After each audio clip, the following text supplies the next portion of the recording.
Hello students, welcome to Grammar Skills class. Today we are going to learn abstract nouns, collective nouns and material nouns. This is part 2 of nouns. In part 1, I have already explained common noun and proper noun. You can watch that video through the link given in the description box. So let's get started.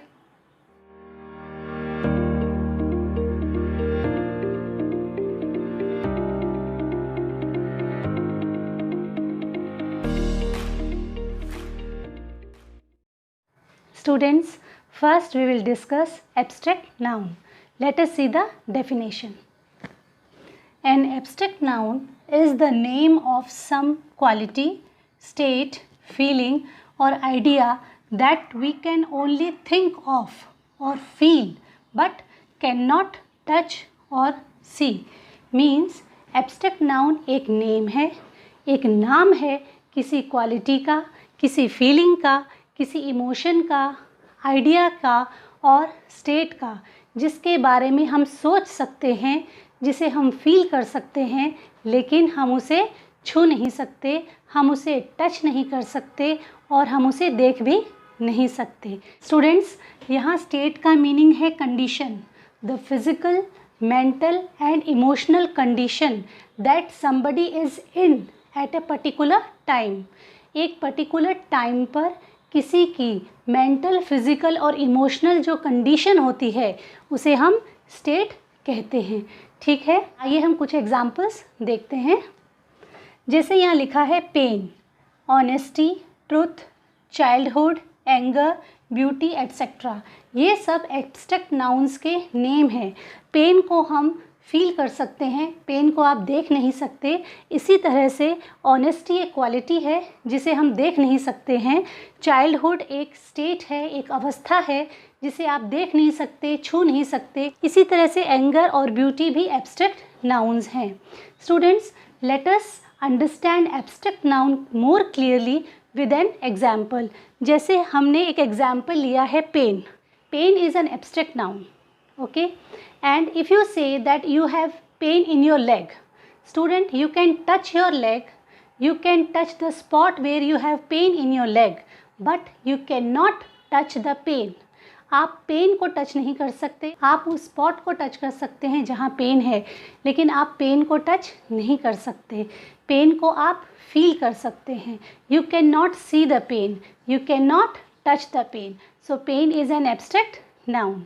ठीक है students, there are some points और some rules which you have to learn to use the abstract noun correctly in the sentences. जैसे first point या first rule है कि abstract nouns are generally used in the singular form. Abstract nouns का हम generally singular form में ही use करते हैं, लेकिन कुछ एक्सेप्शंस भी हैं. जैसे मेमोरीज़, एक्सपीरियंसेस और हाँ, प्लेजर्स भी एक एब्स्ट्रैक्ट नाउन है जिसका भी यूज़ हम प्लूरल फॉर्म में करते हैं. तो कुछ एक्सेप्शंस हैं जिनमें हम एब्स्ट्रैक्ट नाउन्स का यूज़ प्लूरल फॉर्म में भी करते हैं. Most of the abstract nouns are derived from common nouns, verbs and adjectives. Here I have written few examples. देखिए, यहाँ पर मैंने कॉमन नाउन्स लिखे हैं और यहाँ मैंने एब्स्ट्रैक्ट नाउन्स लिखे हैं जो इन कॉमन नाउन से बनाए गए हैं. For example, motherhood is an abstract noun which is derived from the common noun mother. Friendship is an abstract noun which has been derived from the common noun friend. In the same way, childhood is an abstract noun. It is a state. यह एक अवस्था है जो कि child, जो कि common noun है, उससे बनाया गया है. Heroism is an abstract noun which is derived from the word hero, which is a common noun. Membership is derived from member and leadership is derived from leader, which is a common noun. ठीक है, यहाँ पर मैंने कुछ verbs लिखे हैं और वहाँ मैंने abstract nouns लिखे हैं. वो abstract nouns जो कि verb से बनाए गए हैं. जैसे grow एक verb है, एक action word है, उससे हमने abstract noun growth बनाया है. thought एक abstract noun है which has been derived from the verb think. Invitation is an abstract noun which is formed from the verb invite. Choice is an abstract noun which is derived from the word choose, which is a verb. Life is an abstract noun which is derived from the verb live. In the same way, imitation is an abstract noun which is derived from the verb imitate.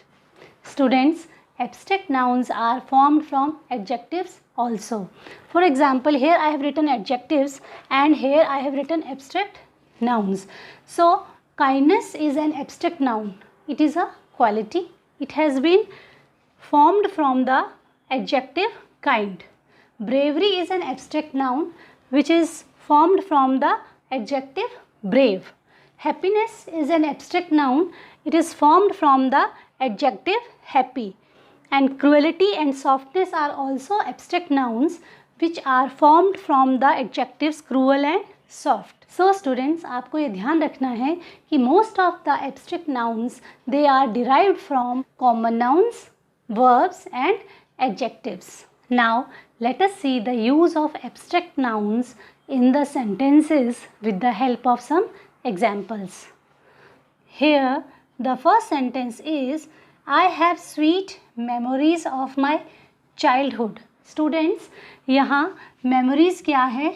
यह एक abstract noun है. मैंने अभी आपको abstract nouns के rules में समझाया था कि एब्स्ट्रैक्ट नाउन्स को जनरली हम सिंगुलर फॉर्म में ही यूज़ करते हैं, लेकिन कुछ एक्सेप्शंस भी होते हैं, जैसे मेमोरीज़ है, एक्सपीरियंसेस है, प्लेजर्स है, जिन्हें हम प्लूरल फॉर्म में भी यूज़ करते हैं.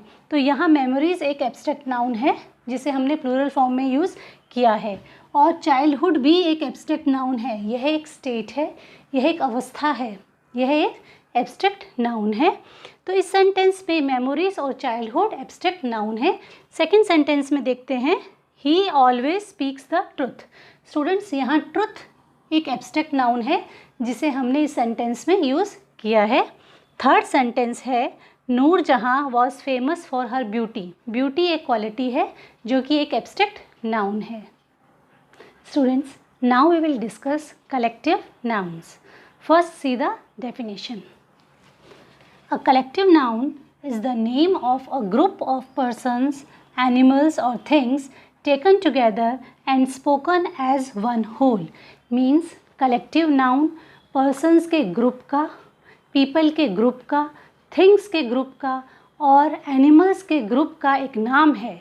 Animals के, persons के, things के group को दिए जाने वाला नाम है. उनके एक समूह को दिए जाने वाला एक नाम है. persons के group को, थिंग्स के ग्रुप को और एनिमल्स के एक ग्रुप को हम एक सिंगल यूनिट मानते हैं और हम जो उसे एक नेम देते हैं वह नेम जो है वह कलेक्टिव नाउन कहलाता है. कलेक्टिव नाउन को हम एक सिंगुलर नाउन की तरह मानते हैं. यह ग्रुप का नाम होता है. वह ग्रुप किसी एनिमल का ग्रुप हो सकता है, बर्ड्स का ग्रुप हो सकता है, थिंग्स का ग्रुप हो सकता है, पर्सन्स का ग्रुप हो सकता है. आइए हम कुछ एग्जाम्पल्स देखते हैं. टीम. यहाँ टीम एक कलेक्टिव नाउन है. यह ग्रुप ऑफ प्लेयर्स के लिए यूज़ किया गया है. जब एक प्लेयर्स का ग्रुप होता है तब हम उसे क्या कहते हैं? टीम. और टीम क्या है? एक सिंगुलर फॉर्म में यूज़ किया गया है. यह एक सिंगुलर नाउन है. फैमिली. फैमिली किसी एक पर्सन से नहीं बनती. फैमिली ग्रुप ऑफ मेंबर्स से बनती है जिसमें mother, father, children, grand parents etcetera आते हैं. तो फैमिली किसी एक पर्सन का नाम नहीं है. यह एक ग्रुप ऑफ पीपल का या ग्रुप ऑफ मेंबर्स का नाम है. स्टूडेंट्स, ऑडियंस भी कलेक्टिव नाउन है और हर्ड भी एग्जाम्पल है कलेक्टिव नाउन का. Collective noun is a word which we use to define a group of persons, group of things, animals etcetera. Here are some more examples of collective nouns which are used for group of people, animals, birds, insects or things. See, first example is a crew of sailors. When we see a group of sailors, तब हम उसे क्या कहते हैं? crew of sailors. तो यहाँ students crew क्या है? यह एक collective noun है. A gang of thieves. Thieves का एक ग्रुप होता है तो उस ग्रुप को हम क्या कहते हैं? गैंग. अ बेंच ऑफ जजेस. जजेस के एक ग्रुप को हम क्या कहते हैं? बेंच. तो यहाँ बेंच क्या है? यह एक कलेक्टिव नाउन है. A band of musicians. Musicians के एक ग्रुप को हम बैंड कहते हैं. तो यहाँ बैंड क्या है? यह एक कलेक्टिव नाउन है। यहाँ पे हम कुछ और एग्जाम्पल्स देखते हैं एनिमल्स, बर्ड्स और इंसेक्ट्स के लिए कौन कौन से कलेक्टिव नाउन यूज़ होते हैं। जैसे फर्स्ट एग्जाम्पल है एन आर्मी ऑफ एंट्स। यहाँ स्टूडेंट्स एंट्स के ग्रुप को आर्मी कहा गया है। आर्मी एक कलेक्टिव नाउन है जो कि एंट्स के ग्रुप के लिए यूज़ किया गया है। सोल्जर्स के ग्रुप को भी हम आर्मी कहते हैं। एंट्स के ग्रुप को हम कॉलोनी भी कहते हैं, कॉलोनी ऑफ एंट्स भी हम कहते हैं। तो एंट्स के ग्रुप को हम आर्मी ऑफ एंट्स भी कहते हैं और कॉलोनी ऑफ एंट्स भी कहते हैं। तो यहाँ आर्मी और कॉलोनी क्या है, यह है कलेक्टिव नाउन है। अ स्वार्म ऑफ बीज, बीज के एक ग्रुप को, बहुत सारी जब बीज एक साथ होती हैं तो हम उसे क्या कहते हैं, स्वार्म।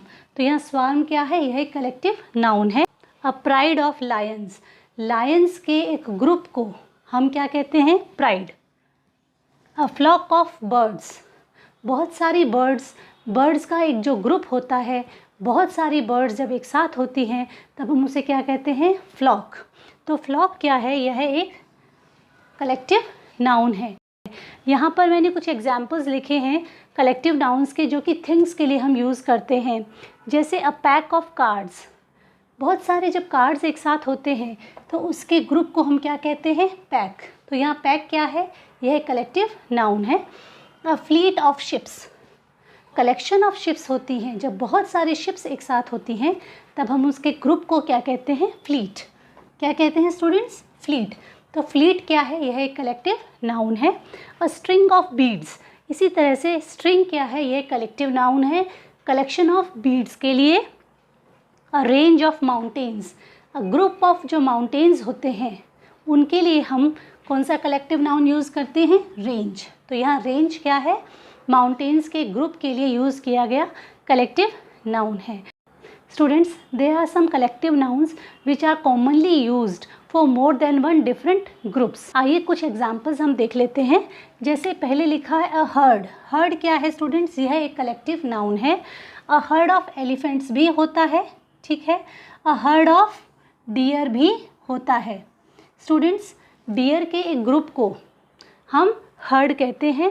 तो हर्ड ऑफ एलिफेंट्स यदि हम लिखते हैं तो यह भी करेक्ट है, क्योंकि एलिफेंट्स के ग्रुप को हम हर्ड कहते हैं, डियर के ग्रुप को भी हम हर्ड कहते हैं और कैटल के ग्रुप को भी हम हर्ड कहते हैं। हर्ड एक ऐसा कलेक्टिव नाउन है जो कि कॉमनली एलिफेंट्स के लिए, डियर के लिए, कैटल के लिए यूज़ किया जाता है। इसी तरह से हम दूसरा एग्जाम्पल देखते हैं।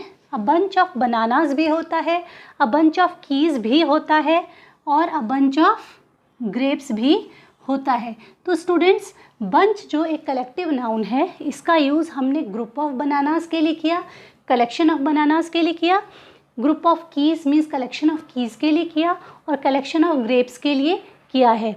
तो बंच एक ऐसा जो है कलेक्टिव नाउन है जो कि commonly group of bananas, keys और ग्रेप्स के लिए यूज़ किया जाता है। जैसे यहाँ लिखा है flock of birds, flock of sheep. यहाँ स्टूडेंट्स, फ्लॉक जो है यह एक कलेक्टिव नाउन है जिसका यूज़ हमने बर्ड्स के लिए भी किया है और इसका यूज़ हमने शीप के लिए भी किया है, ठीक है। तो यहाँ हमने कुछ एग्जाम्पल्स लिखे हैं कलेक्टिव नाउन्स के जो कि कॉमनली यूज़ होते हैं for more than one different groups. Collective nouns can be singular or plural.